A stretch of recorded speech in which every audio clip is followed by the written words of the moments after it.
when did this switch occur, homegrown, made in China versus premium international brands, and why?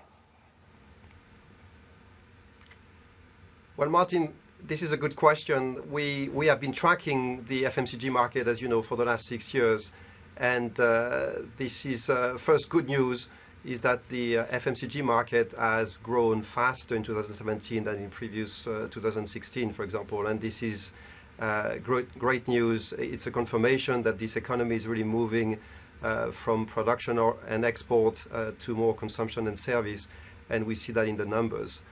But to your question, I think this growth is unevenly divided between MNCs, multinational brands, that have essentially stayed flat last year, and the local brands that have grown nearly 8%.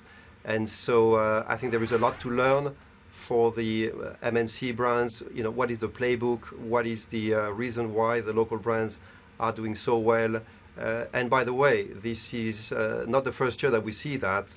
In each and every year since we have been tracking FMCG in China, last 6 years, we have seen this pattern. And so the biggest worry when I talk to clients and people in China today is, you know, what can multinationals brand do to fight against and win over the local brands? Is there anything they can do, I'm wondering, because the reasons for this switch, this preference for local, for homegrown, I'm thinking, how much of it do you think is patriotism or nationalism, which could be a pretty convincing argument? How much of it is also price and affordability, because the economy has been slowing? The main reason, as we describe in the report, is really around speed and innovation.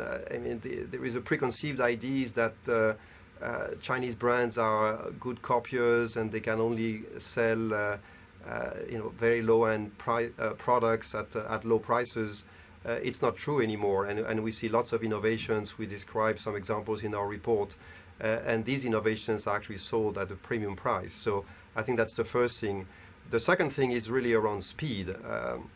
Chinese brands and Chinese companies are showing every day how fast they can move. Of course, they know this market very well. They understand it very well, but also they adapt very quickly to this changing environment, and this market is changing very quickly. And so there is a big question for multinational brands now around what are the benefits of their global scale, because they do have global scale, versus the benefit of moving quickly and swiftly in China, given the changing pattern in this market. Still watching? Perfect. Click here to watch another great video from CNBC International. Oh, and don't forget to subscribe. Thanks for watching.